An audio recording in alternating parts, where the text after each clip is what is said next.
I'm changing locations and shit. Man, into this motherfucking bag. Stand on the way, I made. Sacrificing time for this shit. Man, I got a plan. Tried to tell niggas years ago. They ain't understand. Riding by myself and it's cool. I'm all in my head. Everything in life you can't replace. I build relationships. Pretty little smile make a nigga wanna lock it in. We met the same time I lost a friend. We should try again. You been on my mind. You should hop in. I ain't gon' hurt you, baby girl. You know we locked in. Used to be on FaceTime calls on the regular. Never made time, landed on my busy schedule. Now every time I hit the bay, you know I think of you. Working on you. Henny the Moore reporting live from the liquor store, man. And when all three of us come together, man, it's Cowboys Uncut. Goddess. West Coast Cowboy in the middle, the Kanye West of this content stuff. And I'm a day one type of girl. Ain't nothing wishy-washy over here. I don't jump around, stick to one side. Yeah, the silver, the blue, we got them in their feelings.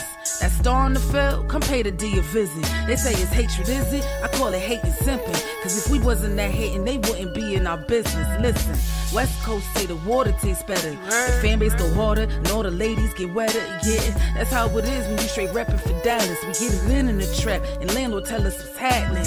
No explanations in no shape, form, or fashion. When Henny drop the stats, ain't nothing else to be asking. Them numbers don't lie, that's why your argument dry. And we still got them rings, you got your eyes on our prize. Whether an eagle, a giant, or a commando, you in the parking lot crying, we in the Lambo, we stay in our bag, we run it up in the draft. You still talking about the 90s, so who's stuck in the past? Get off me, and I'ma need you 6 feet back. And we ain't hearing nothing till your team beat that. And we ain't scared of running. So one team over here is Cowboys, believe that. Yeah, this you got is the poet. Big up West Coast Cowboys, HTM Sports, and Landlord from Alabama. Y'all check them boys out, man. Don't play around with the Cowboys content. Yeah, and you know it's DC. Yeah, DC 4L. All day, every day. My dear Aunt Sally, we is at the P right now. We got to go to free agency, then we got to go to draft, then we can talk about training camp. And Stephen Jones, who's also a multi-millionaire, moves and feels like a what? Like a dude that is got $15 in his bank account. We finna come marching to Dallas with our picket signs, ticket torches, everything we can find. And we are live. What's good with y'all, man? It's your boy, Henny the Moore, reporting live from the liquor store, man. How's everybody doing today? It's Friday. It's well overdue for y'all to come in and get a little inebriated, a little drunk with your boy Henny. And, hey, we're going to have ourselves a great show today, man. Not always great subject matter, right? Because we never like talking about all-time greats leaving the team, retiring. But we got some stuff to talk about, man. You know, we got to talk about the offensive line, where it stands going into free agency and the draft. We got to talk about, you know, pretty much just the state of the Dallas Cowboys, how we need to address some of these things going forward. But it'll be a great time, man. And, yes, I did get cut. Don't worry. I still have dreads. It just braided back, and then I'm faded up on the side. So I'm looking sharp. I'm looking pristine. I'm looking good. God be the glory to be able to say that, be here amongst y'all. But, hey, salute to everybody out there, man. I see Hallelujah in the building. My boy Justin Kitchen in the building, whipping it up. Was good with you. Who else is in here with us? My brother Dunny Holmes in the building. Desmond Ironman was good with you. Willie T was Gucci. Himothy. Dak owns Filthy was good with y'all. Thank y'all for all tapping in and rocking out with your boy, the man. W Squad W. I ain't never been that, but what's Gucci, little boy? What's Gucci with you? But yeah, man, we're going to have to talk about it. But, hey, before we get too far involved, man, make sure y'all hit that like button. Make sure y'all hit that share button. Make sure you slap the shit out of an Eagles fan because, listen, they team won, but they still ain't winning at life. I just want you to remember that. They still are poor, rat-infested, diseased, and ugly. So we still slapping the shit out of Eagles fans at every turn that we get, man. So, hey, fuck that. Slapping you up an Eagles fan might make you feel better about the way the season went. And please make sure you hit that Cash App or that Super Chat, man. Well, no. I take that back. There is no super chat. YouTube hates me. I hate them bitch ass niggas too. It is what it is. They don't want us to be great over here at the liquor store, and we still gonna be out here striving and flourishing without them, man. So while YouTube is hating us out, if you want to support the channel, hit the Cash App. It's $Henny the More. It's right there at the bottom of the screen. Anything that you ever seen, goes a long way to help out, man. So I appreciate you. God bless you. And, it is what it is. I appreciate y'all, for anything that y'all do sin. I need to repent. You need to repent. We all need Jesus, man. But, hey, we ain't finna come in here Bible thumping none of that other shit, dog. Like, God knows me, I know God. We have a relationship. We talk all the time. You need to go ask yourself, have you spoken to the Lord, and if you are good with him. You know what I'm saying? That's what you actually need to do. Shout out to my boy Justin Kitchen, though, for the Cash App, man. I appreciate you for your support, for rocking with your boy. And if you want to be a supporter like my guy Justin Kitchen, all you got to do is hit that Cash App, man. He said, boring monologue, and start talking about Jesus. I talk about Jesus all the time, man. But this is not a Jesus show. If y'all want to have Bible study or something one day, we can do that. But we finna talk Cowboys right now, man. God bless you, though. But yeah, man, let's go ahead and jump into the content, man. Let's go ahead and jump into the content. Let's talk about the elephant in the room, man. And that's a real big elephant we're finna be talking about. Future Hall of Famer, future first ballot Hall of Famer, Zack Martin has called it a career. This news dropped yesterday. Yesterday I was not able to go live. I had some other things to attend to. But this is my first time talking about it. 9-time All-Pro Zack Martin will be retiring, dog. And that's sad, man, because listen, Zack Martin is probably one of the best players at his position ever. Ever. Right? There's no really even arguing it. The man has made 9 All-Pro selections, 7 Pro Bowl selections. He's barely had any holding calls, barely had any penalties. Like, he's been a staple there, man. He's been one of the better offensive linemen in the National Football League. So it's a shame to see him go, right? But we need to actually be realistic about what's been going on with Zack Martin these last couple of years. Zack Martin has been in decline the last 2 or 3 seasons. He was still a good player, but he was not the superhero, right? He used to be able to go out there and do superhuman things. He was not doing that towards the end. He definitely wasn't doing it last year. Matter of fact, he was not even your best guard on the team last year.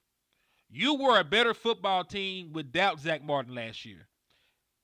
You were a better football team without Zack Martin last year. This is no shade. He's going to be a first ballot Hall of Famer. He's going to be remembered for all the things he did in Dallas, helping secure that offensive line and secure that middle. But he was not the same Zack Martin. He was Zack Martin in name alone these last couple of seasons. He got a couple of selections just based off of his name and based off of his legacy.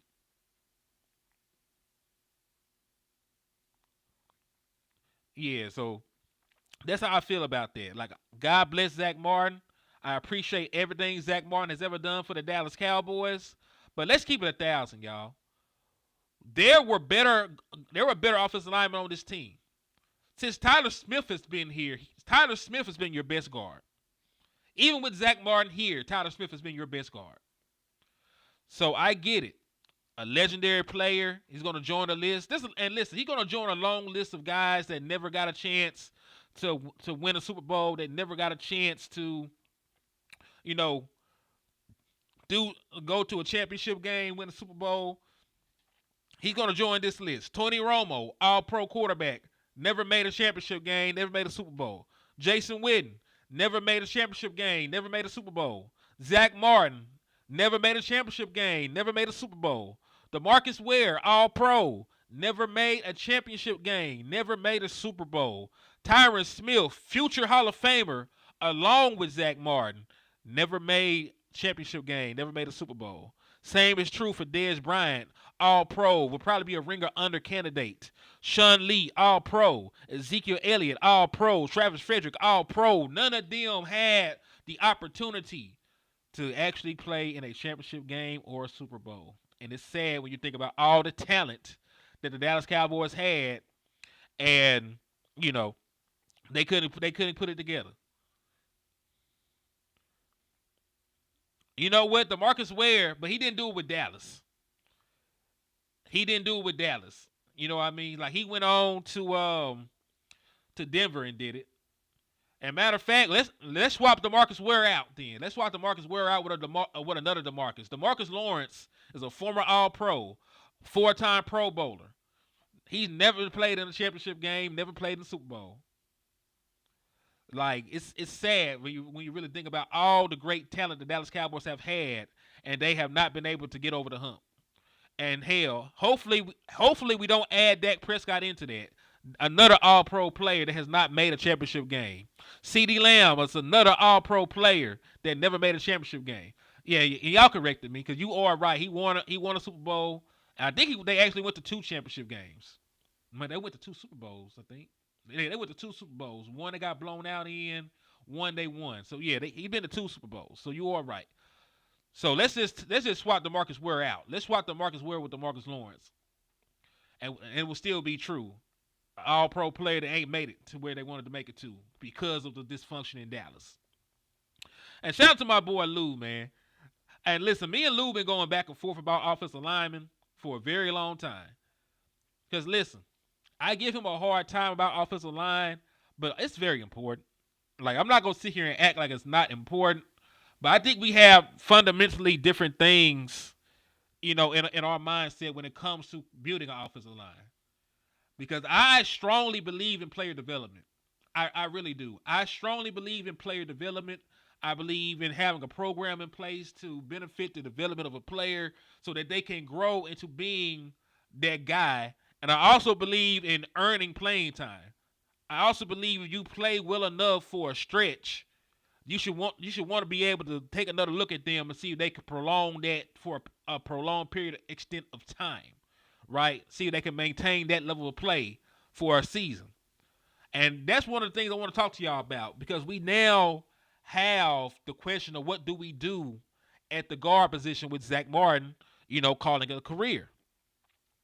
Do you look inward at some of the guys that you have, or do you just automatically say, I got to draft a guy? Or do you automatically say, I got to sign a guy in free agency? So me personally, because my mindset is always on the developmental approach of offensive line. Bring guys up the rank, helping them build their confidence, helping them build their technique, helping them build their footwork, pad placement, all that other stuff, so they can blossom into a good player eventually. I do want to see Brock Hoffman get an opportunity. And it's not just because I'm just so dead set on wide receiver. That's part of the reason. Don't get me wrong. I'll never lie to y'all. But Brock Hoffman has played well enough to at least give him an opportunity. I want to show y'all something. And listen, you never, ever, ever, ever, ever, ever, ever, ever, ever solely base offensive line on numbers, because it's a lot of stuff that goes into it. Sacks allowed, pressure rate, all the other stuff. It's good. It's cool. But you still need film to go along with that. However, what I will say is by the numbers and how he did grade out, right, to be fair to Brock Hoffman and fair to the kind of work that he put in, he's graded out as one of the better offensive linemen in the National Football League last year. I know he wasn't starting 17 games. I know he didn't start 17 games. Right? I know he didn't start 17 games. But he played well enough in the snaps that he got to allow him to get a second look. Right? You should allow players that play well enough to get an opportunity to continue to build on what they got going. Right? And I'm not saying that Brock Hoffman is exactly what his numbers say, because his numbers say that there were only 10 guys that really blocked better than him last year. We know that may not actually be true. But what it does say that he played at a well enough level to not only grade here, but your offensive line played much better with him in the lineup. And Shorty, that's not even remotely true. We're going to talk about the salary cap in a minute. But signing Dak Prescott to the $60 million deal actually freed up cap space that the Dallas Cowboys did not use last year.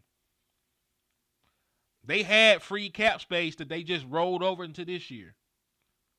Right? And you can also still clear up a massive amount of money this year, even with Dak Prescott under contract.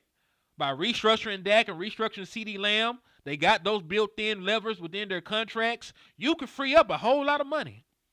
Matter of fact, I'm going to segue real quick, and then we'll come back to this. But I want to just show you this real quick. These are moves the Dallas Cowboys can make to free up a shit ton of money. Right? Let's just take a look at this real quick. You can restructure Dak Prescott. Restructuring Dak Prescott clears up $37.2 million. And matter of fact, if we're being honest, you're already over the cap because, the cap went up. You're already in the clear.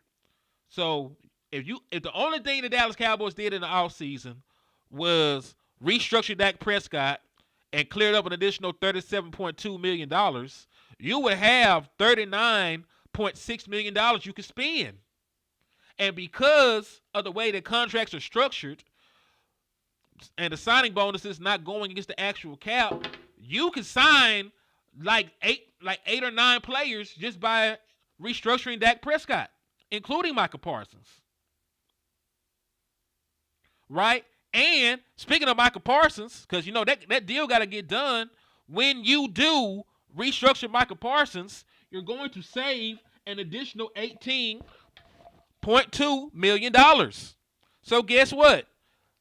If you restructure Dak and then you extend Micah Parsons, you actually will save, let's do the math. Right?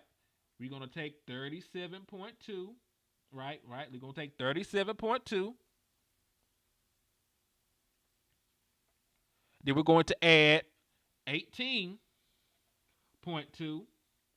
And you'll have $55.4 million. Now, you add $55.4 million to 2.4, you would then have $57.8 million, and that's just two roster moves.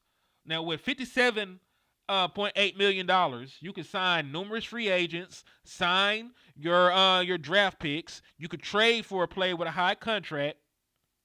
You could do all that shit with that. And also, I'm not going to say an all-pro player and an MVP candidate is mediocre. He did not have a great year in totality, but I'm never going to say a player that was just in the MVP race is mediocre. Right? We're beneath using terms like mediocre, mid, bad. We're beneath that. We can give more articulate,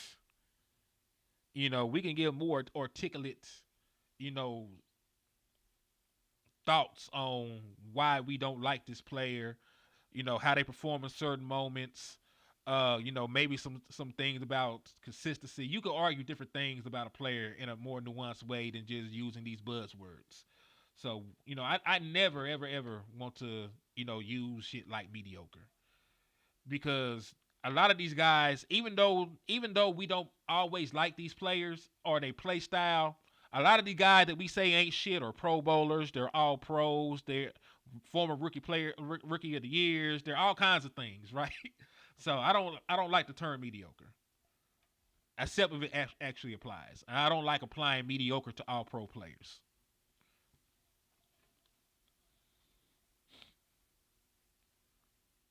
He all right.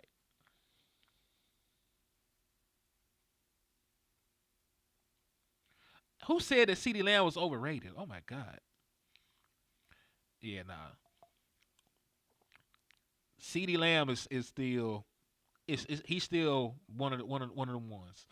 Matter of fact, CeeDee Lamb was an All-Pro this year without Dak Prescott, playing with a backup quarterback a large section of the season. So I'm not gonna say that, but yeah, like the Dallas Cowboys have the ability to clear over $100 million in cap space.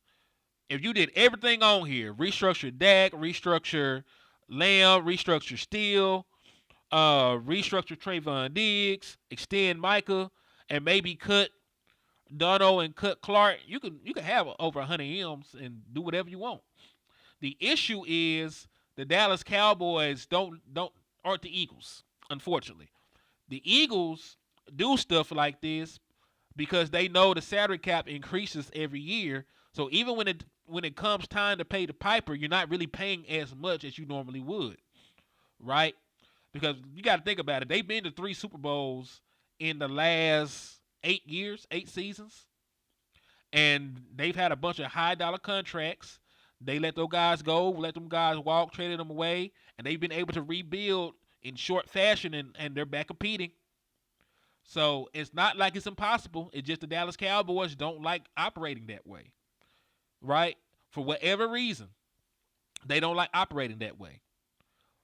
And I'm here to tell you that's not a winning formula, because we've already seen the Dallas Cowboys cap spending since Dak Prescott's been here, right? Because they don't spend anything.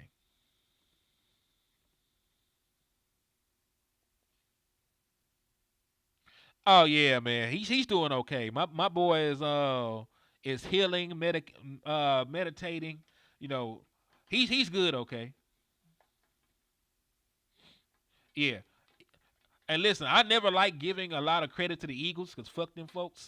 But they front office does things the right way. You say what you want about their fan base and how they eat shit and all the other stuff, but the front office is immaculate. You know, that's about as much praise as I'm going to give them folks today. But their their front office is good. You don't build this many Super Bowl teams and not be a competent front office. You know what I mean? So I'm not that much of a hater. I mean, I always fuck the fans, but the front office is amazing. And really not even really fuck all the fans. Cause I do got some cool legal fans that I talk to. So so it's still a rivalry at the end of the day. Oh man, he said PFF had me wanting the Titans to draft Andy Isabella over AJ Brown. I'll never forgive them for that, bro. Titan fans, man, I don't know, dog. As a Titan fan, what are you doing? Are you drafting Cam Ward? Do you think y'all draft Cam Ward, or do y'all draft Shedeur Sanders, or do you just draft buddy? Do you draft Hunter? What, as a Titan fan, I know this is our subject, but I'm curious at this point. I am also a football fan. What, as a Titan fan, do you want them to do, my boy? Said this is a hypothetical restructure graphic. I mean, everything is hypothetical until it actually happens. These are things that they can do. We're talking about their options. It's a typical of a nigga that can't read past a 3rd grade level not to understand what the fuck is going on. But yes, my nigga, everything is hypothetical until it happens. You hypothetically will someday get some money and get some bitches. It ain't happened yet, so it's all hypothetical, nigga. Hypothetically, you'll be shit someday. Hypothetically, I'm just saying, hypothetically, you still have a chance to make your mama proud. Hypothetically, my nigga. Because the shit ain't happened yet.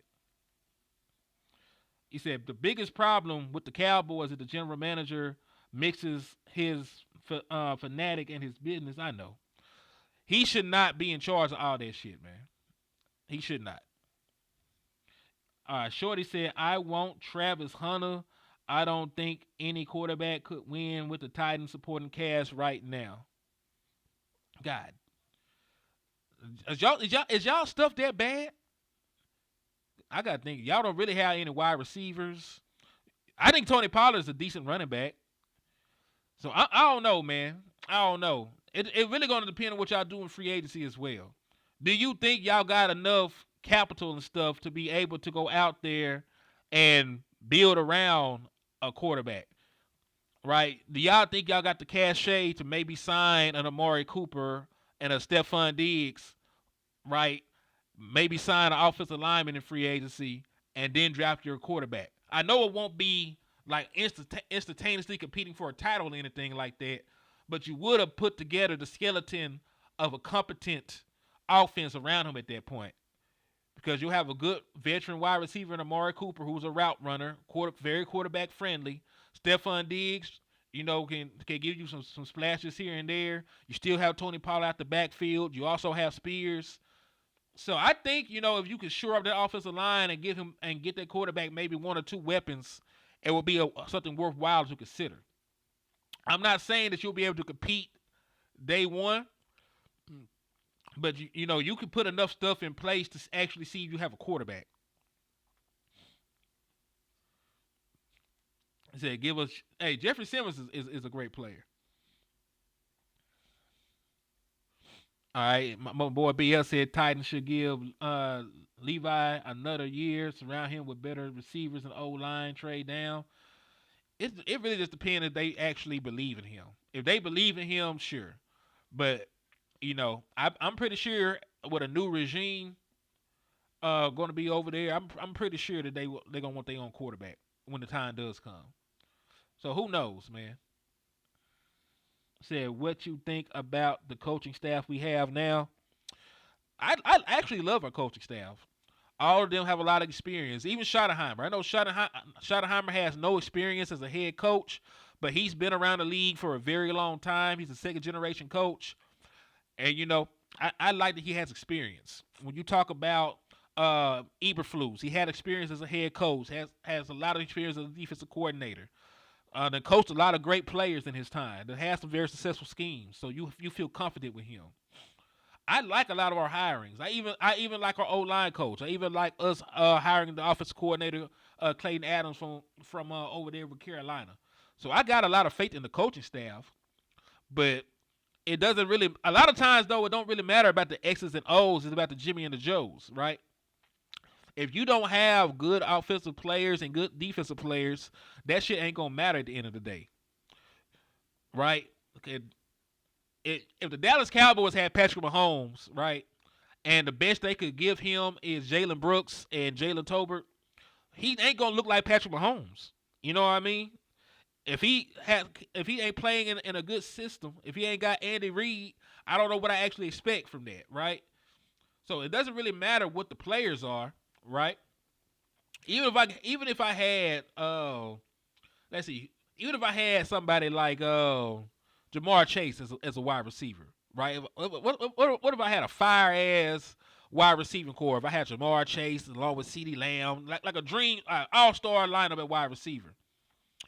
Dog, if I have an extra sorry quarterback that cannot deliver the football, we're not going to win games. We can have all that. If Trey Lance started for us 17 games and we had all these weapons at wide receiver, we would still probably be a 7-win team.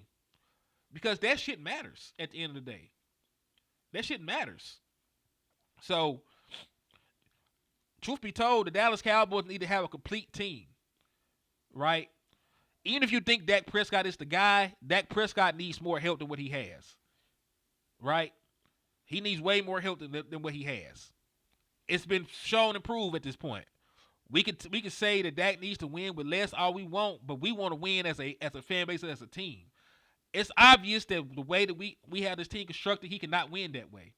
And honestly, a lot of guys are not going to be able to do that, right? So get this man another wide receiver, give us a run game, make sure that we can stop the run on the other side of the ball, stop going into playoff games with glaring holes that teams can exploit from out the gate, and you might actually be able to get to a fucking championship game. I'm just being honest with you. And I said this on Bossland one time when I was a guest, man. I told Boston Landlord when they had me on there, the only thing a team needs to beat the Dallas Cowboys is a good running back. If you got a good running back, man, you can beat the fuck out of the Dallas Cowboys. For real. Because the Dallas Cowboys have been a piss-poor run defense for almost half a decade, and they done absolutely nothing, to do anything about that. Why your forehead at fucking big? Bitch, are you having a stroke? Are you having a fucking stroke? I need you to call 911, because what the fuck did you type? I know what you tried to say, but bitch, are you dying right now? Are you on the verge of a medical emergency? Because why the fuck you type that bullshit like that? Are you dying, illiterate, or stupid? You tell me which one. Just put one in the chat box. Matter of fact, hey, I want everybody to go out there and guess. I want y'all to guess what's going on with Trixie. Is he dying? Is he stupid? You know, or is he illiterate? Let me know which one in the chat box. It's got to be one of three. Because if you're on the verge of dying, don't do it in my chat box. MJ, what's good? Samuel, what's Gucci with y'all? You mad? Bitch, I'm not finna read that. Call 911. Call 911. What the fuck are you typing? Call 911. I need everybody to reach out and touch Trixie, pray over him. This motherfucker is having a stroke. Because I don't know what the fuck he's trying to type. You mad, CS, yo shit, big sim. What the fuck are you talking about? Oh, shit. My nigga said, oh, 3. God damn. Whew, just pray for that, man. Oh, man, this man like 13 years old. This man done called us old head because we in our 30s, man. See, we're old because our daddies actually got pussy back then. Your daddy was like a 30-year-old virgin. That's why you ugly and deformed, because the nigga nut wasn't good no more when he skeeted you out into your bald-headed ass mama. Like, we old because our daddies got pussy back in the day. Your daddy just started getting pussy when he was 40. That's why you so goddamn young right now. Young and deformed. You waited till that man's cells were breaking down when he had you, boy. That's why you fucked up right now. He said, what up, AC? Yeah, no, listen, I want y'all to really think with your minds. When is the last time the Dallas Cowboys, had a good defensive tackle? Who was the most dominant defensive tackle you could think of the Dallas Cowboys have had in the last, 20 years? Go 20 years back. Who were the best defensive tackles the Dallas Cowboys ever had?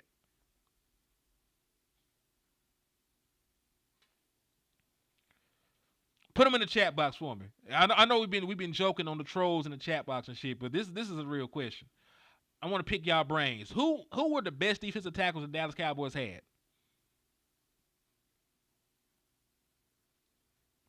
My boy said Big Cat. Probably had to be.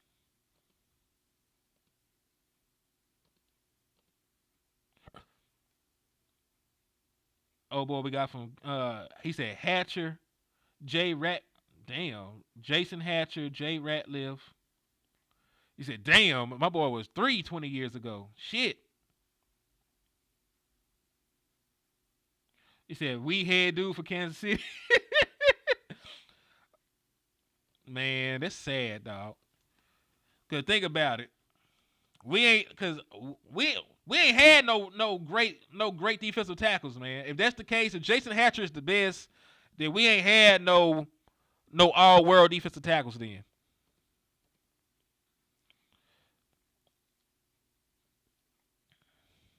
Yeah, we ain't had no all-world defensive tackles then. Because Jason Hatcher didn't get here till 2014. I mean, he left in 2013. And he only made one Pro Bowl selection. So I don't think we had an all-pro. I don't think we had an all-pro defensive tackle in that time. I could be wrong. Hey, y'all hold that thought, man. This is my wife calling me.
All right, y'all. My apologies. I had to see what the wife needed. Tristan Hill was trash. Yeah, I don't think the Dallas Cowboys have had a great defensive tackle in a very long time, man.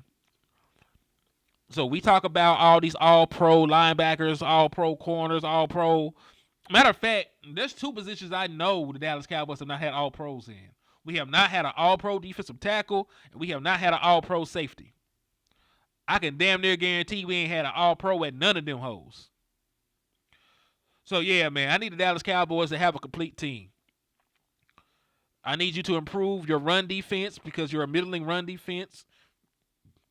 When you lose the playoff games, you're giving up hundreds and hundreds of yards on the ground. You gave up damn near 300 against the Rams. You gave up damn near 200 against the 49ers. You gave up well over 100 against the Packers.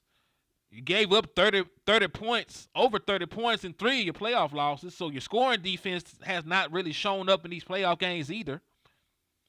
Right? You haven't had a 100-yard rusher in a playoff game since Zeke did it against the Seahawks in 2018.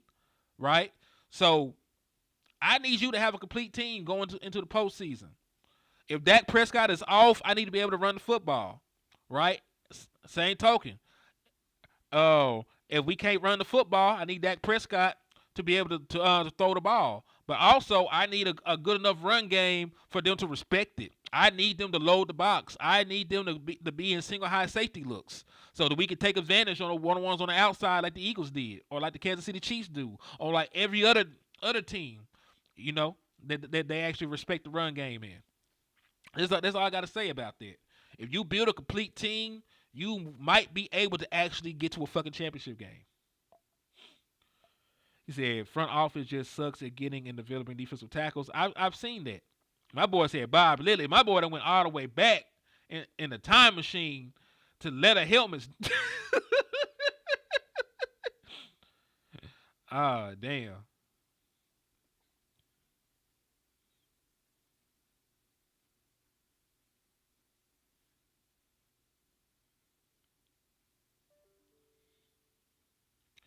He said, yeah, I don't know, man. They got to figure that shit out. At the end of the day, they got to figure that out. All right, so next order of business. Matter of fact, I never got finished talking about my boy, man. I got segued talking about old buddy that was having a seizure in my chat box.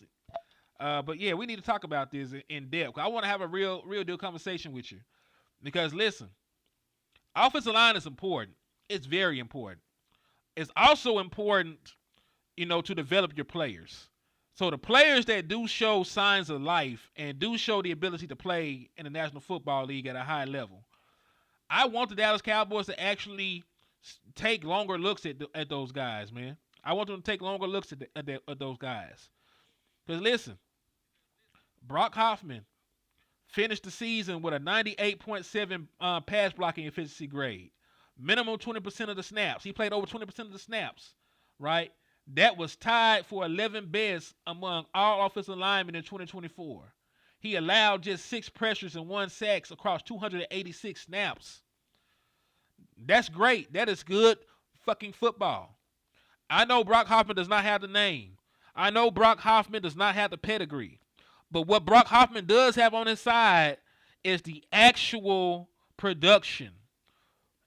Right? He has not given up pressures a lot. He has not given up sacks. He's graded out well. So why not give him opportunity to win the job? So what happened to Austin Richards? They hate him apparently. I mean, this is the thing. There's 2 guys that played good last year that I don't think the Dallas Cowboys are going to give a fair shake to. Brock Hoffman is one of them. Austin Richards is the second one. I'm not trying to tell you that they're the best players in the National Football League. But what I am trying to convey to you in a very reasonable fashion is that they played well enough to get an opportunity for the job. They played well enough to get an opportunity for the job. Especially Brock Hoffman. You could talk about the politics behind why you wouldn't move Austin Richards to left tackle so you just spent a first-round pick on Tyler Guy, and I understand that. But Brock Hoffman, there's nobody. There's literally nobody stopping you from playing Brock Hoffman. The guy stopping you from playing Brock Hoffman is a hypothetical player you would have to draft or sign in free agency. Brock Hoffman, you know, he has the metrics, he has the grade, and then when you look at how well the offensive line played in totality when he was in the lineup, it was night and day from what you got from Zack Martin on his way out of the door. You were a better offensive line with Brock Hoffman playing guard for you. So that's all I'm saying, man. Even if you draft, a guard with a top 100 pick. Let's say you use your third round pick, which is very high this year.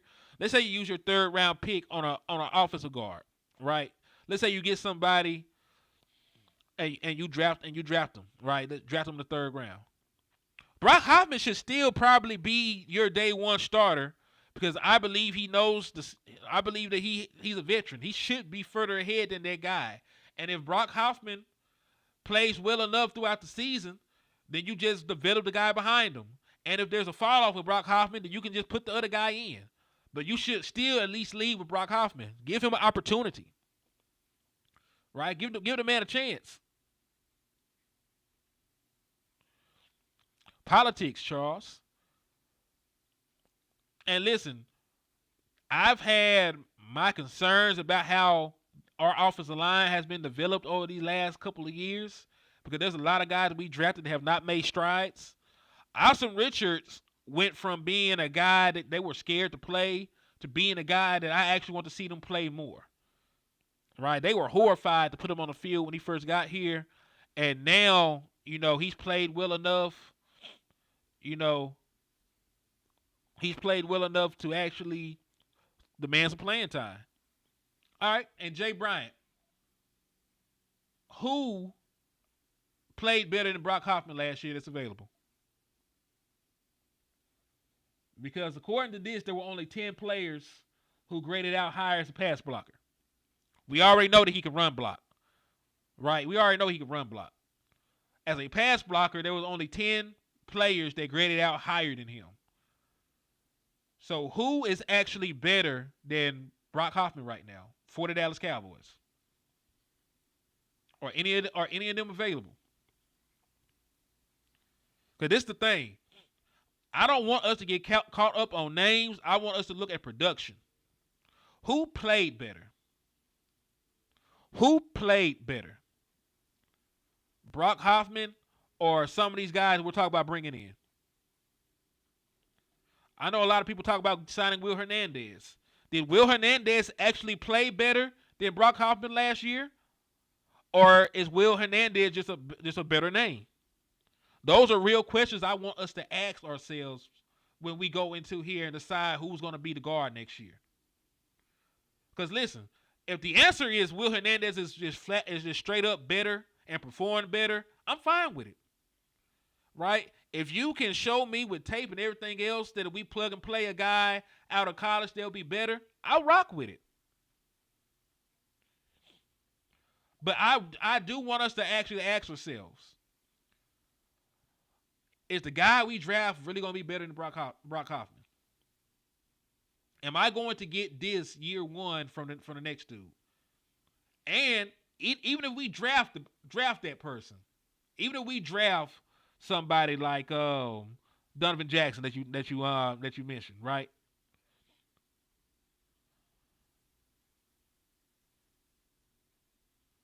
All right, so let's say Trey Smith, let's say Will Hernandez, let's say Donovan Jackson in free agency, right? I mean in the draft, right?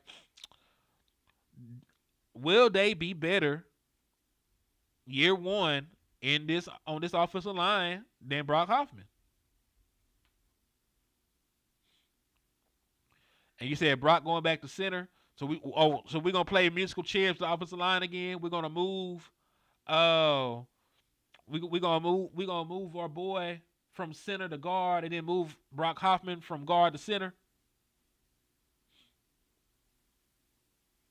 I appreciate that, Clown Boys. I do appreciate that. I'm just saying. I'm not sure what the answer is. Because I'd be lying to you if I said I looked at tape on all these guys yet. I have not. I'm just being honest with you. But that is the question I want us to ask ourselves before we just say, hey, this guy, this guy, this guy.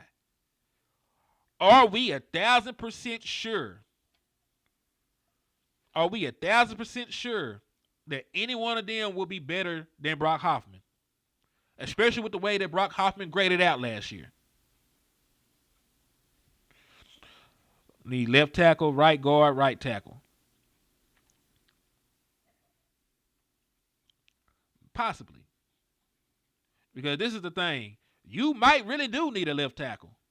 The problem is we know the Dallas Cowboys are not giving up on Tyler Guyton after 1 year. We already know the Dallas Cowboys aren't giving up on Tyler Guyton after 1 year. Regardless of what they tell you, regardless of this, they're going to give him another opportunity because they always ride or die with their first round picks. They do. And to be fair to Tyler Guyton, he only played in 15 games. He only played in 15 games. He has technically not even played a full year of football yet. And he was playing a new position. So he has a lot of growing pains to go through. But he is a great athlete. He just got to get everything else down.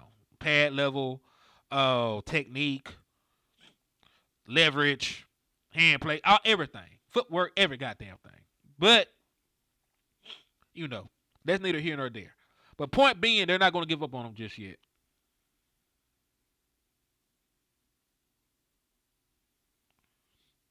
Yeah, I'm all for production. Sometimes the production does line up with the big name. Sometimes the production does line up with the big name, and sometimes it doesn't. Like in this example, I gotta go find out who it is, but there's not too many people that actually graded out better than this man last year. So I don't know. I'll definitely look into it for y'all though, because I want to be fair and impartial. And yeah, I agree with you. The changes to the offensive line coaching staff should pay dividends. Your offensive coordinator is an offensive line guru. Your offensive line coach is supposed to be pretty good at his job.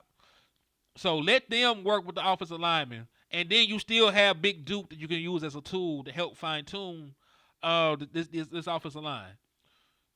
So better in-house coaching to pair with what they get on the outside from Duke Merriweather, you should see marginal improvement with your offensive linemen. Yeah, they're preaching physicality. They're preaching violence, and you want that in your offensive line. You want them getting to the second level, mauling guys, running guys over, being nasty, resetting the line of scrimmage. You want all that, right? You want all that. Because when you can lean on your offensive line and they can move grown-ass men against their will 5-6 yards down the field, you're going to be a hard football team to beat. If your offensive line is moving guys like that, nobody stands a chance. Nobody stands a chance.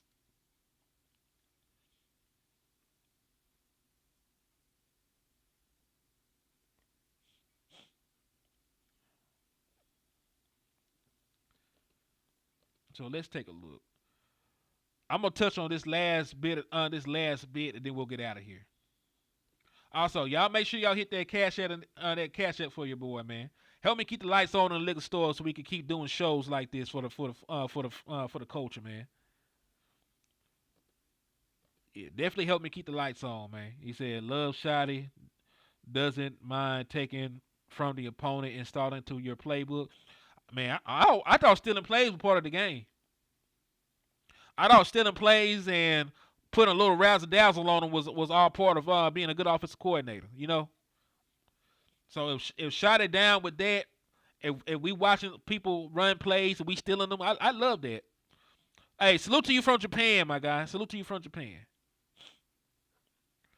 We worldwide within the liquor store, man. Everybody like to come and get drunk in the liquor store with me, man. We all off in Japan with it. My boy Joe Chanchana is in Italy with it right now, man. We all across the states with it. We worldwide right now. Man. So I appreciate y'all for tapping in, showing love. All right, so we got some free agent wide receivers. Now, I'm all for wide receiver because let's be real. Even if you're going to move to a run-first offense, balance and all this other shit, I want y'all to do the math on something for me. I want y'all to do the math for me real quick, dog. If you run 70 plays on offense, even if you run the ball 40 of them, you still have to pass the ball 30 times. Right? Even the teams that run the ball the most are throwing the ball about 30 times a football game. That's still a lot of times putting the ball in the air. So guess what? Whether you're a run first team or you're extra pass heavy, you're going to throw the ball about 30 times, 31 times in a football game. Right? If you're running 70 plays, of offense, even if you run 40 times, which is rare, right? That's rare to even get to 40 rushing attempts. You're still throwing the ball 30 times. So guess what? You need better wide receivers than Jalen fucking Brooks. I'm sorry. That's just what the fuck it is. You need better wide receiver than Jalen Brooks. You need better wide receivers. And I love Jalen Tolbert. He a good kid. Came on the show. You probably need a better number 2 than him. I'm not saying he can't be your 3, but you probably need a better number 2. You probably do. You probably do, bro. And it's okay to say that. So my question to y'all, on this list, who are some wide receivers you would sign from this list? Not counting Cavante Turpin. I ain't counting my guy. I ain't counting Turp. So out of these guys on here, excluding Cavante Turpin, who would you sign? And I'm not saying that I don't want Turp back. I'm just saying an outside wide receiver that we had never seen before.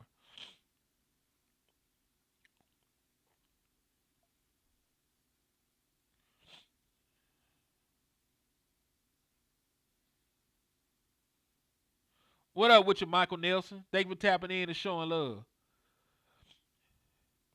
And this the thing, as much as I hate the Eagles or despise them,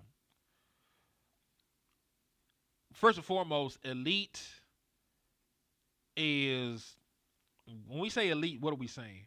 Are we saying top 5, top 10, top 3? What's the cutoff to be an elite player? And when it comes to play styles, yes, he's not a great passing quarterback in my personal opinion because of the restricted amount of passing attempts that he gets. But he's a dual threat quarterback. Like his ability to run and create plays off script, scramble for 30-yard touchdowns, that shit matters. You know what I'm saying? That shit matters a lot. I love to shit on the Eagles, and I love to shit on their players from time to time.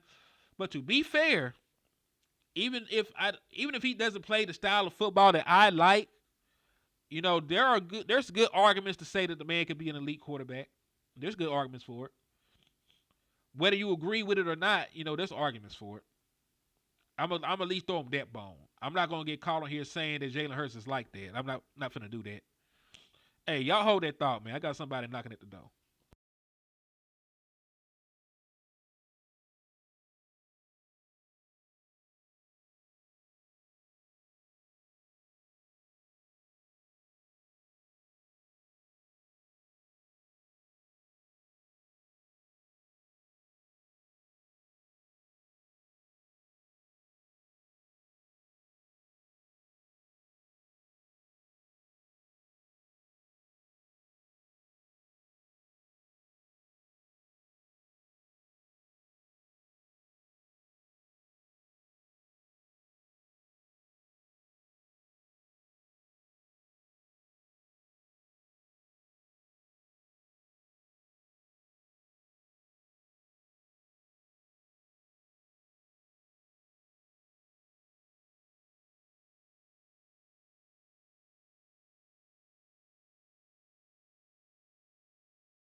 All right, y'all. I'm back. Sorry about the delay.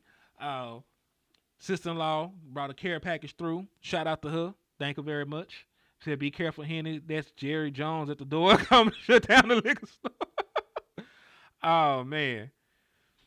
All right. Also, I should have also warned y'all. DeAndre Hopkins said he's retiring. From what I heard, D-Hop is retiring. I think Higgins would be the best choice, of course. I think the Dallas Cowboys are not going to be that expensive at wide receiver, unfortunately. They should go all in, but they might not. Also, shout out to Michael Nelson, man, for the Cash App. I do appreciate you for showing love and rocking out with me, man. Thank you for helping keep the lights on in the liquor store. Every penny you're seeing goes a very long way in helping me continue to create content and do the things that we do. So I do appreciate you, man. Like for real, though. I can't even express how much I thank y'all for that. Slayton can get open, too. I listen, he's not the best wide receiver in the world, but I like Darius Slayton. On the cool, I do like Darius Slayton. He's been a good, and listen, he has not been a 1,000-yard receiver or anything like that, but he's been a good downfield threat for the Giants when he's been there. He's been a good downfield threat for him. Let me see. I think he ran like a 4.39 or some shit at one point. All right, yeah. So at the combine, Darius Slayton ran a 4.39, had a 40-inch vertical, 11.3 broad jump. Now imagine if Darius Slayton actually played with a quarterback. Imagine if he played with a quarterback that could actually throw him the fucking ball. Darius Slayton might low key be a great bargain pickup because he has enough size. He's right at 6'1" or some change, 6'2". He has 4.3 speed. He can separate. He can get down the field. He a big playmaker. So I don't mind signing Darius Slayton.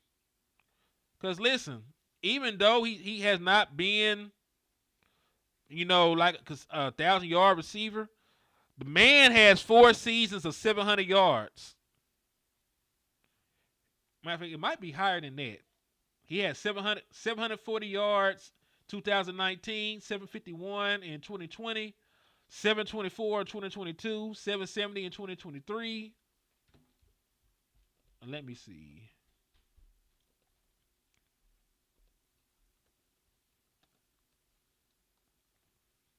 And then I'm trying to see how many yards he had. I'm trying to see how many yards he had this year. Hold on.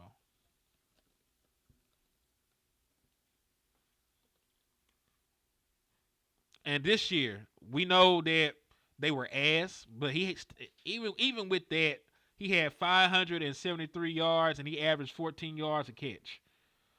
So, I wouldn't mind giving Darius Slayton an opportunity. I'm still gonna, and listen, if I sign, Darius Slayton, I'm still gonna draft a wide receiver. I'm still gonna draft a wide receiver.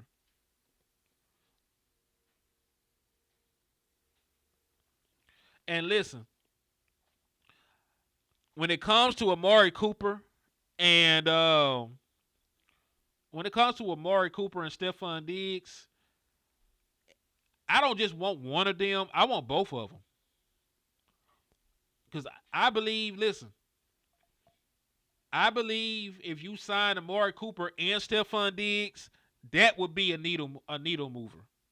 I don't necessarily think that one of them by themselves is enough. But if you have Diggs and Amari Cooper with CeeDee Lamb and a Jalen Tolbert, you got something at that point. But I don't think, I don't think that just one of them by themselves is enough. Hell, even if you did Amari Cooper and it was Amari Cooper by himself, Amari Cooper is not enough to stop me from using a second-round pick on a wide receiver. Like, if I get Amari Cooper, I can go ahead and get Gentry, but then I'll have to spin the block after that and get like a Trey Harris or get a Jalen Royals, or get somebody, right? And listen, I really do like Jalen Royals. He's really good. He's not talked about a lot because of where he played football at, but he's a damn good wide receiver. All right, just gonna throw that out there. Yeah. So if I only sign one, I got to double dip at wide receiver, like Jay Bryan is saying. If I sign two, if I sign Coop and Diggs, I might be able to get away with waiting a little bit for a wide receiver. I'm not gonna wait too goddamn late. I'm still not waiting past the top 3 rounds. But I'm campaigning for a first round pick wide receiver right now. If you give me those two, I might be able to wait to the 3rd round for a wide receiver. And if you give me just flat out, if you give me Higgins, if you just give me Higgins, I don't need shit else. If I sign T. Higgins to a long-term contract, I don't even need to draft a wide receiver. You could draft a 5th round wide receiver again. ACL, he had like ACL knee injury, type shit. That's right. That's why Diggs by himself is not a needle mover. Age is why Amari Cooper by himself is not a needle mover. But when you have 2 veteran wide receivers and you pair them with a superstar, that's hard. That's hard. Stephon Diggs being guarded by your 3rd best. I don't care what year it is. Stephon Diggs being guarded by your 3rd best corner, that's a recipe for disaster. Amari Cooper being guarded by a team's 3rd best corner is a recipe for disaster. Because, Cooper is a free agent. Stephon Diggs is a free agent. You can sign both of them and pair them up with CeeDee Lamb.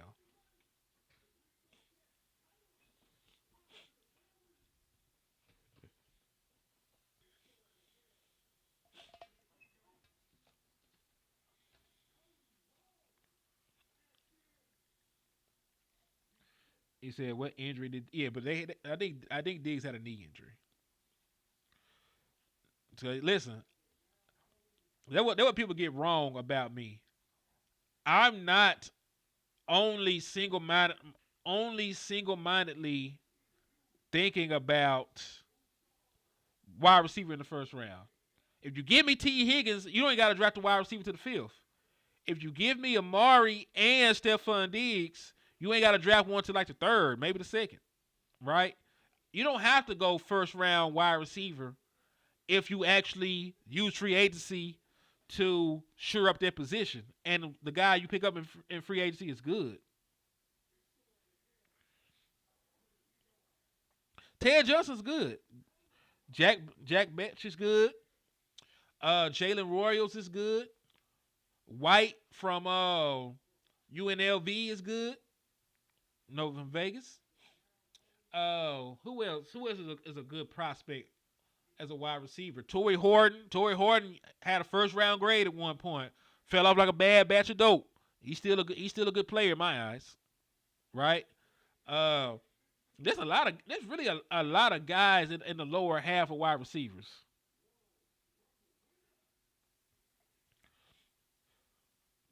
Big body, listen, Shotty. When you think about the high profile wide receiver they drafted while he was there, it's DK Metcalf. Think about it. He drafted DK Metcalf. Yeah, then Matthew Golden is probably going to be a late 1st round pick, early 2nd round pick.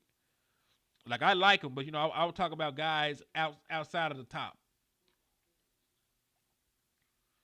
Because Ted Johnson's going to be a lower round pick. Jack Betch, probably after the combine, is still going to only be like a late 2nd, 3rd round pick. Don't see him going in the 1st at all. So I think Tez is amazing. I think whoever drafts Tez is going to get a steal. But I also believe, some people will be scared away by his size. I'm not scared of it. And listen, Iceberg, if Ted McMillan is there, you turn on your Son of the Hedgehog speed and you run to the podium before anybody can stop you. Right? But I'm not counting on Ted being there. I'm not counting on Cuz being there.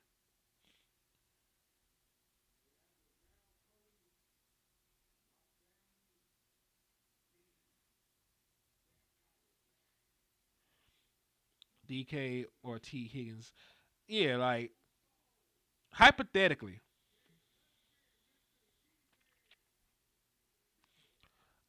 hypothetically, the guy that sort of fits that mold of what was drafted while he was there, is a T Higgins, the big body wide receiver with some speed.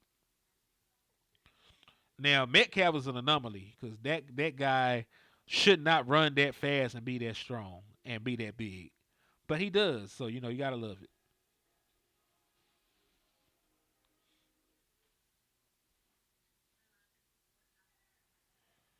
If we are wiped out at 12, I would take Golden. We did get an Oregon coach for receivers. Ted Johnson is in play. I agree. Listen. I think he's on their draft board. I have no doubts that he's on their draft board. But I don't see Ted's going that high. Shit changes all the time, but I just don't see Ted's going that high. And this is the real thing. If we're wiped out at 12, would you not want to trade back for an extra pick and still get Matthew Golden? Because I don't see Matthew Golden going as high as the 12th pick. You might be able to trade back for an extra second and still get Matthew Golden if that's the guy you really want.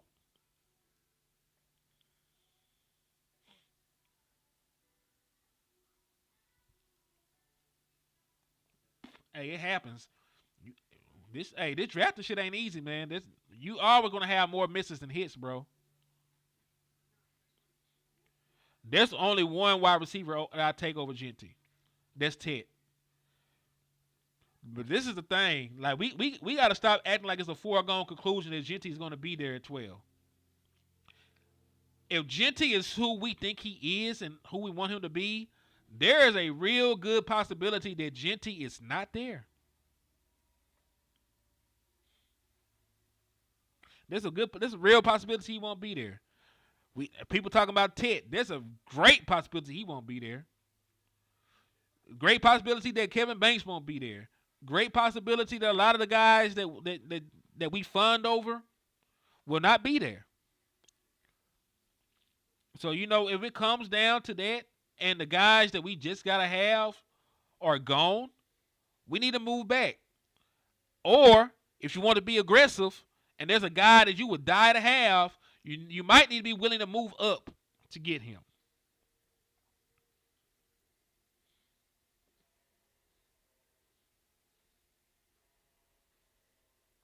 Yeah. Let's start with the obvious one. Tech McMillan. Obviously, I'm not trading back if he's on the board. Genty, I'm not trading back. If they fuck around and Abdul Carter falls, I'm not trading back. Travis Hunter. If Travis Hunter somehow falls, I'm not trading back. Who else? Who else am I thinking of? Who else could I think of that I'm not trading out of their back? Oh, Edoga. If Edoga's there, I'm still not trading back. You're right. There's quite a few. There's quite a few. I'm not naming all of them. The defensive tackle from Michigan, he would probably be worth that 12th pick. Even though I hate drafting one ticks, but he's great. If he a real live game changer, you're right. Boy, they saying that Mike Green did some Diddy shit and that his draft stock might fall. You might be able to get Mike Green in the second round or some of the shit they say about him comes to light. And listen, without more information, I'm not going to assassinate the character of a young black man on here. I seen some shit that they said about him. You can't believe everything that you hear online. But hey, we'll see if it actually hits the fan or not.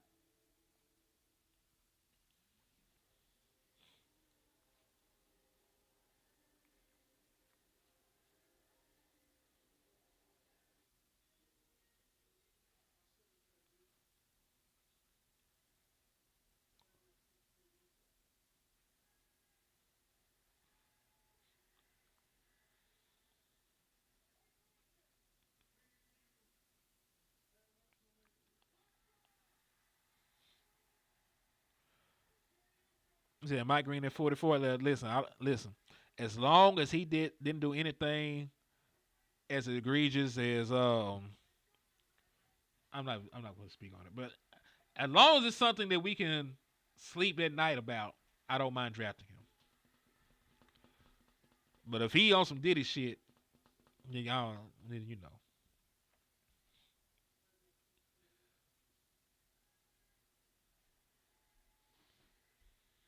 Yeah, like you said, there are allegations at this point. Just allegations. And listen, until you prove them one way or the other, you still might just need to draft them any goddamn way. Because what if they throwing allegations out just to make him fall to the fucking Eagles and then his name get cleared magically? Like, we don't need no shit like that. So with Mike Green on the board, you might need to think about it. If Abdul Carter is on there, wear and tear. Listen, us as Cowboys fans cannot say anything about wear and tear, and we drafted Ezekiel Elliott with a top 5 pick. Ezekiel Elliott had more wear and tear on his body. We still drafted him with a top 5 pick, and we still liked our return on investment from him. Because when we had Ezekiel Elliott in 2016, that was the closest you got to going to a championship game. You were a 3rd and 20 conversion away. Right, all you had to do was stop Aaron Rodgers on 3rd and 20. You had a very good chance of going to an NFC championship game. You got there with Dak Prescott and rookie Ezekiel Elliott running the football. And he was a guy that had a high carry total in his body and all this other stuff. They ran him in the ground at college, and then the Dallas Cowboys turned around and ran him in the ground here. Right? So it is what it is.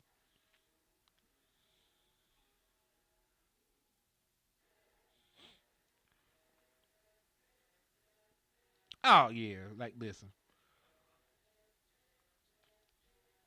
We've taken advantage of that plenty of times. People forget that Dak Prescott should not have been a 4th-round pick. There were concerns about him being just a dual-threat quarterback, and then the DUI is what went ahead and solidified him as a 4th-round pick. There were guys giving Dak Prescott a 2nd-round grade before that. Like, the man was a Heisman finalist. He was a Heisman contender. There's a reason why Dak Prescott was a 4th-round pick, and it wasn't because of his level of play. It was because of the character issues, because of the DUI. They thought he was careless and he did some shit to endanger the lives of other people. Right? So, we've seen that work in our favor because you got a franchise quarterback out of that shit. Then, you remember La'el Collins was supposed to be a 1st-round pick, and they thought that he had killed somebody and his stock fell. He ended up going undrafted. And then it came out that nothing like that happened. Like, nothing like that actually happened. He didn't kill anybody. And then for several years, you had a very good starting right tackle until he fell off like a bad sack of dope. So, listen, I don't mind that. I'm still drafting the player. The talent is there. And then if it comes to light that they really did the stuff, we can move away from them.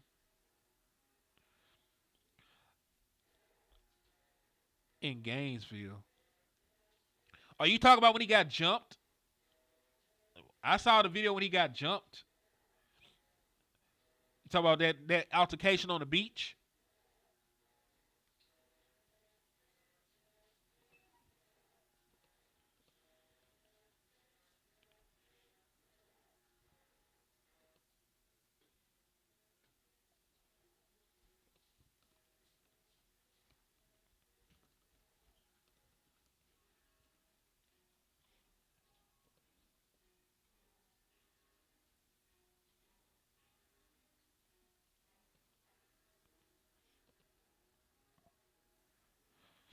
It said, I disagree. Iceberg and Macri Bogus is a different receiver. He runs more precise routes.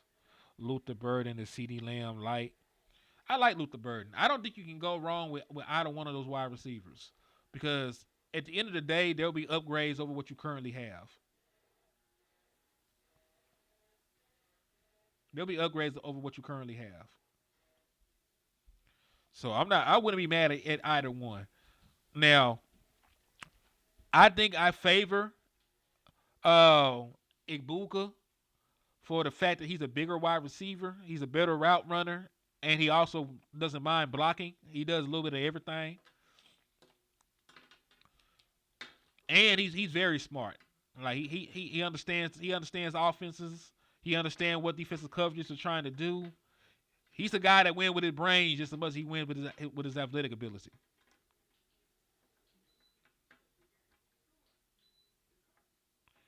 Gotcha. Okay. But yeah, it was some stuff. So like character issues shouldn't scare you away from a player unless it's really some shit. If they killed somebody or they out here doing stuff to kids or raping women, then fuck them. But dog, if they just it's a DUI, nobody got hurt, they learned their lesson, or let's keep it real. You smoke a little bit of weed, like it's legal most everywhere in the world at this point. Like shit like that, I'm not tripping on. But if you out here, you a piece of shit, you done beat your girl into a coma, or you done did something to a child, or you done killed somebody unnecessarily, that's a different story. But there are things like, man, like people are human. Like that's some shit. There's some shit that like, yeah, it wasn't probably the smartest thing to do. But a lot of these fools are kids, man. I was a different person in my 20s and my early teens than I am now. There are some shit that I did back in the day I would never do again. You know what I'm saying? Like you grow and learn as a person as you mature, as you get opportunities to live life. And a lot of times us as people, also shout out to my boy JC Cowboys Network, man. My boy be dropping fire-ass film sessions, be out there making fire-ass videos. If you ain't tapped in and you ain't tuned in with my boy, make sure you go and sub up to his channel, show him some love. One of the best doing it in the field, man. So salute to my boy for stopping in and showing some love to the podcast, man. He a good dude, man. But yeah, man, like we gotta allow these players to be children, because I understand that they're in position to make a lot of money. They're in position to be professionals. Some of these kids ain't had no guidance coming up, man. Some of these kids have been the man of their household since they were like 12 or some shit, man. Some of these kids, don't know no goddamn better. So we gotta be understanding sometimes, man. With some of this stuff. Like some of the stuff, like yeah, like if you shot and killed somebody that didn't deserve it, if you beating women, if you did something to a child, like that's a different conversation. But man, you joyriding, you got caught with some weed, you had a little bit too much to drink this time, like you make mistakes and shit like that. Like that's part of growing up and growing into adulthood, in my opinion. Especially when we don't really know the home circumstances of some of these guys.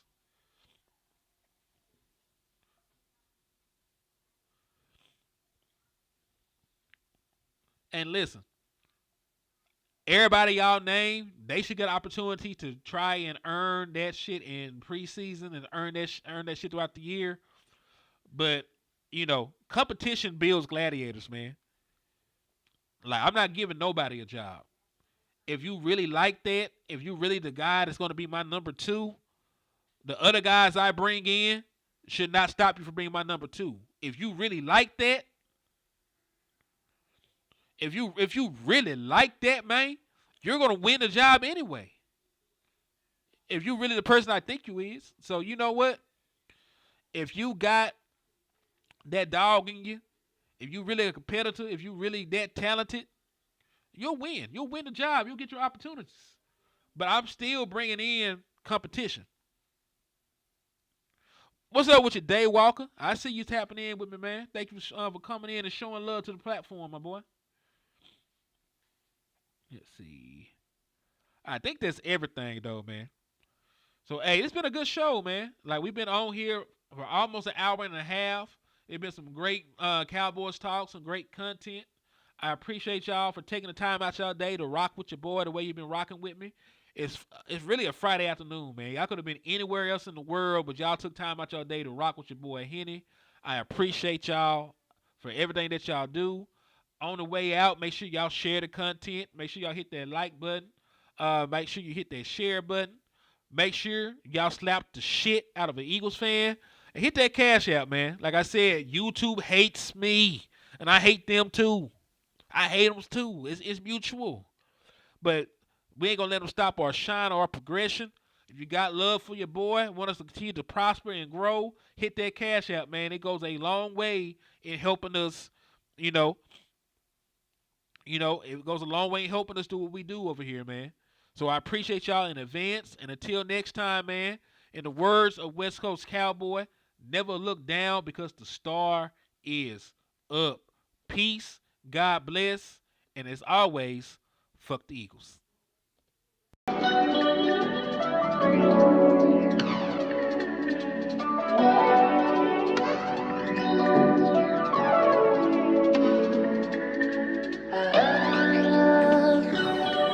Thinking about changing locations and shit. Man, into this motherfucking bag. Stand on the way I made. Sacrificing time for this shit. Man, I got a plan. Tried to tell niggas years ago. They ain't understand. Riding by myself and it's cool. I'm all in my head. Everything in life you can't replace. I build relationships. Pretty little smile make a nigga wanna lock it in. We met the same time I lost a friend. We should try again. You been on my mind. You should hop in. I ain't gonna hurt you, baby girl. You know we locked in. Used to be on FaceTime calls on the regular. Never made time, landed on my busy schedule. Now every time I hit the bay, you know I think of you. Working on your brand, love, you know that I